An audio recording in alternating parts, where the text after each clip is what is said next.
Everyone, thank you for joining us for the image, video, voice, and text recognition tech showcase today. We've got a really great lineup, but before we get to that, I just want to go over a few things. First, we've got that chat box. Drop your LinkedIn, let us know where you're tuning in from. For those of you who join us often, you know that I love to connect. And next, we've got that questions box. If you have any questions, make sure to put them there, and we'll be sure to reach out. So with that, Lenny, I will hand it on over to you. Thank you, Bridget, and hi, everybody. Welcome to this Insights Tech Showcase on Image, Video, Voice, and Text Recognition 101, otherwise known as unstructured data. You're going to hear that term an awful lot. My job is to give you just a quick kind of contextual basis on understanding what we mean by image, video, voice, and text recognition. A little bit of background. So as you listen to our remaining presenters, that you've just got the right kind of framing information. I promise not to go on and on and on, as I am prone to do so often, and try and get through this pretty quickly. So first, I always wanted to be a professor, so a brief history of unstructured data. And I'm not going to read all of this. What I am going to call out a couple things. This idea on analyzing voice and text and video, et cetera, it's been around for a long time, since the 70s. And there's been lots of different ways to go about it. They've become more and more sophisticated. My guess is that for most of you, that really around 2010, that's when we started learning about natural language processing, what we think about as text analytics. That huge advances that were made, a lot of us have probably utilized those technologies, whether we recognize it or not, within research or even in our daily lives. There was also a revolution at that point in image and video analytics, all kind of leveraging the same type of thinking and advances in technology. Now, fast forward, there's been adoption of those technologies for a long time. They do lots of really interesting things. They create efficiencies, they add value. And now we're in the world of generative AI, which is built on all of that technology for the past 50 years on steroids. And if we think about generative AI models, GPT-3, DALL-E, these multimodal AI systems, they are really taking all of this learning on how to analyze unstructured data and applying it in new ways and making it even more efficient than it's been before. Now, we're not going to talk a whole lot about AI per se in this. Instead, we're going to talk about use cases of each of these, this corpus of unstructured data that these different channels of information present for us. But it's been around for a long time. This is not new. It's just an evolution. So basic use cases, and let's break it down. And this is just kind of top of mind, right? These are ubiquitous use cases. There are many more than this. But think about, text analytics, extract insights from reviews, social media posts, survey open ends. I'm sure that most of you are familiar with that. It helps us understand sentiment, trends, preferences. Anytime that you're looking particularly at social media analytics and you're looking at sentiment, again, this has been around for many years now. That is analyzing text, and AI is just making that even more efficient. And of course, it is real-time data collection and real-time prediction. And there's a lot of companies that have incorporated text analysis from any source you can imagine, whether it's social media, reviews, open ends, et cetera, analyzing that in real time and doing many, many cool things. They go far beyond just understanding kind of basic positive and negative sentiment or keywords. Image analysis. There is a reason why Facebook bought Instagram many years ago. And we know that now they were training systems on image recognition. And that's, there's always a method to the madness, right? And that is to analyze visual content from Instagram and Snapchat. One use case that's done very often is brand perception, product engagement, campaign effectiveness. You're looking for people that are holding a logo, right? Holding up a Coca-Cola can or whatever the case may be. There's also applications of shopper insights on recognizing brands and logos in shelf sets. Of course, it gets into facial recognition as well, and analyzing emotional content from faces. And of course, we're seeing all of that now manifest in a different way in the the AI-based image generation, which are basically looking at this huge corpus of images that have been out there for a long time and now synthesizing that and creating new versions of it. But there's an awful lot of just pragmatic, basic research information that can be gathered from image analysis. Voice analysis, been around for a long time as well. And that is just as it sounds, analyzing audio data. Lots of applications in customer experience and CX. It's embedded at technology in most call centers, for instance, to understand emotional reactions to customers. So that's certainly something. There's still many use cases for telephone research, often done in B2B, but also within polling. And in many cases, these technologies are embedded there and functions very much like we would use facial coding in a survey to understand emotional points within the conversation, within the survey, qualitative as well. Basically helps to enhance and understand customer behavior. And of course, we're also now seeing AI trained on that now can duplicate the human voice, even specific elements of a human voice, which we'll see more and more being utilized, hopefully only in media and entertainment, not for deep fakes, but that's certainly a component of this. And then video analysis, kind of a hybrid of everything we've just talked about, does exactly the same things. A lot of leveraging on video platforms like YouTube. Same thing, engagement, brand visibility, message effectiveness. We see it in ethnographies, analyzing ethnographies, shop longs, et cetera, et cetera.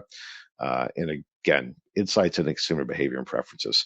So lots of use cases for these technologies in many cases all together within one spectrum of a project, the different phases, but also discretely overall. So here's a little sneak peek. The grit report that is about to be released. We looked at this as well, and we're looking at just from the buyer side perspective. So from brands, and the two differences here, we identified. I won't go too deep into this. You'll see it in grit. The kind of traditional market research organization buyers, as well as we identified a whole new population of market research buyers who sit outside of the market research organization. They may sit within marketing or within analytics or within brand or product. Anyway, so we asked them about AI-assisted automation currently in use around this, and you can see pretty good usage around text analysis, around image and video analysis. This other group of emerging buyers do a lot of social media analysis specifically. So these are not niche solutions. They're fairly widespread already.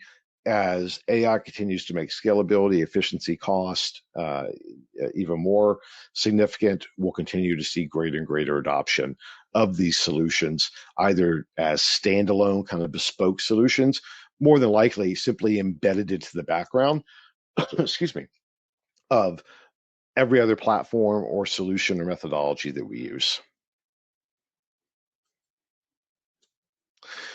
Now, lots of cool stuff. It's fast, it's cheap, it generates amazing new insights without having to necessarily ask a question. It unleashes efficiency, but there are trade-offs, and let's talk about those. So first is data privacy and ethics.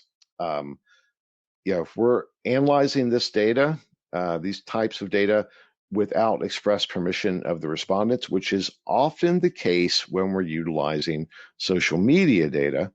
It does raise privacy issues, particularly in countries like Europe with GDPR, or in California.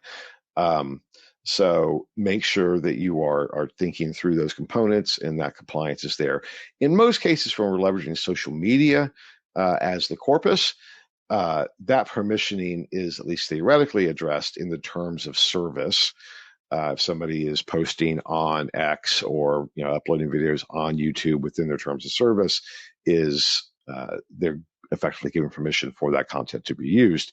Hence why we're building more and more AI training sets off of that. But just be cognizant of that. And there could be some ethical considerations about privacy, but also other components.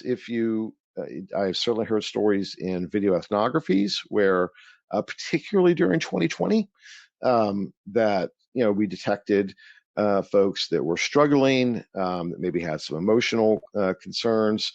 When you're using video, you're giving somebody you're getting a glimpse into their lives in a way that maybe they didn't necessarily always intend. So let's be sensitive to that and think about it. I'm sure that there are frameworks that are being developed around that, particularly again in Europe, that we just need to be cognizant of. There is quality and noise. These things, it's not always great quality. Sometimes there's artifacts. Videos could have things that aren't particularly relevant. Audio can have background noise. So, there's an awful lot of filtering and quality assurance that needs to be done to ensure that we're getting the best results. Technology tends to go through that fairly automatically, but recognize, just like within a survey, some of the, there's speeders, and there's people who aren't always being honest, or there's people that create, gobbledygook responses to verbatims. Those things apply here as well. So it's not always going to be 100% the best quality. Interpreting it can require a different skill set here. This inherently, these technologies take unstructured data and gives it structure. So that can make it easier to analyze. But it is a mistake to think that it takes any of these approaches, whether it's regardless of the form factor of the input, and create something that we would think of as crosstabs, right? Is numeric data that we can compare that way. There's more nuance. There is more sophistication in many ways. There's additional measures that, as researchers, don't fit into kind of the quantitative survey arena. So for quant folks, you got to think about it differently. For qual folks, you got to think a little more like quant. Right? So with qualies, usually it's a little more kind of thinking through what you're hearing and thinking. It's slightly more not subjective, but it's running through the lens of your brain. And here there's an expansion of new capabilities that do look more like quantitative. So we've got to think about this, how we utilize it is more complex. And recognize that kind of the observer effect, right? If we're doing a project that is leveraging video, or folks know that they are being recorded in some form or fashion, is that always going to give us the most authentic response?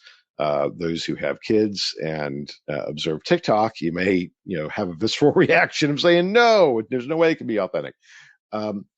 I wouldn't go so far as to say that at all, but do recognize that people do change when they know that they are being observed, and particularly if they know that it's going to be recorded for posterity video. I don't think that is any reason not to do these things. Just recognize that there's the sheer fact that we are introducing these technologies with permission can potentially introduce some noise into the data from that standpoint. All right, a couple more. It's resource intensive. It still is. More and more, we're utilizing AI technologies to do the analyses of these types of solutions, or these types of data. They require more tokens. There are cost components there. That is a reflection of the processing power. Everybody who's watched the stock market for the past few months, you saw the Nvidia, just took off. Now they're not doing so well today as we're recording this, but they took off because of the chip's ability to process these types of data so efficiently. And so that is a challenge. Most of this is done within the cloud. It is not done on local devices because local devices don't necessarily have the computing power or speed or cost efficiencies to do that. So recognize there's resources there. We already kind of talked about subjectivity and bias to an extent. Not only is the subject potentially prone to not necessarily be authentic, but as an observer, there's your own subjectivity and bias. Right? If you are doing a study and there is something about the how the subject presents themselves that you wouldn't know within a survey, but you are observing this within a video, you have to make sure that we're detached from that and not letting our individual perceptions color our objectivity and analysis. Lack of context, again, if we're only getting snippets, we may not be getting the full picture. Surveys, focus groups allow us to build depth and context and understand more of the whole picture. If we are just relying upon elements that don't give us that background information, we may take things out of context. And then scalability and generalization. Prior to about 18 months ago, although the training sets to develop the algorithms to analyze these data were based on large data sets, inherently we were deploying them against small data sets. AI has amplified that as well. So there may be tools that the kind of legacy text analytics tools may still be most appropriate in analyzing, let's say, 1,000 open-ends versus utilizing some of the more AI-generated tools. So let's not throw the previous generation of solutions out. They still have a lot to offer. And in many cases, they may be better based upon the use case than some of the AI tools, since they're still progressing into utilizing smaller data sets. So, and of course, as always, we need to validate. So, I am a big fan of cross-validation on having multiple metrics and multiple data sources to give a more of a 360-degree view, to understand context, and also to help validate. So recognize that. None of these are necessarily a kind of a silver bullet solution for the only source of information. There may be cases where that is the case because of ability to access respondents, or et cetera, et cetera. But in most cases, think of it as a tool that work best when you're utilizing a variety of tools in the toolbox. Excuse me. And if you're new to this, this is the same advice we always give. Each organization is going to have different triggers and reasons to adopt the technologies. So think about that. What are you trying to accomplish? Is it reducing costs? Are you trying to increase throughput and efficiency? Are you just adding new capabilities? That will guide you in selecting not only the best tool, but also the best approach. In some cases, that could be text. In some cases, it is image, et cetera, et cetera. So we're not just, kind of throwing spaghetti against the wall here. Think about what you're trying to achieve and what fits best within your organization. What are the impacts on staff? There are efficiency plays here. So recognize that, let's say, text analytics to analyze unstructured data, and you've got people on staff currently that are coders, and to a great extent, this may eliminate that job. What's the human element of that? Or is there another role for those folks that have been performing these functions to do something else? Can we repurpose them to add more value in other ways? It's also going to require new kind of upskilling and for teams to leverage these technologies that haven't previously utilized them. And overall, these are efficiency gains at their core. That is what technology does. It makes a process easier. So what are those processes that are going to be impacted? Are you looking just to cut cost of and time for analyses? Or are you looking to add value and augment work? Or do other things that maybe have just not necessarily been robust as they need to be? So think about all of those things, especially as you're trying to democratize insights across your organization. And think about as a decision maker, start with the vision of the ROI that you want to get. Think about the potential human and technology alternatives, either internally or externally. Think of those trade-offs. There's risk in here because there's a learning curve. They are still developing tools. A solution that you engage with today at the pace of change that we're going through right now, it could be radically different in 6 months or a year. And you've invested time and energy in learning one solution, and a new one could emerge that just blows it away really quickly. So think through that and just refine as you go. So that's the crash course. That's the 101. Hope that is helpful.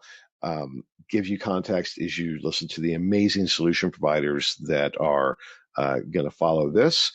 And I'll see you at the next Tech Showcase. Everybody take care. Have a great day. Bye-bye.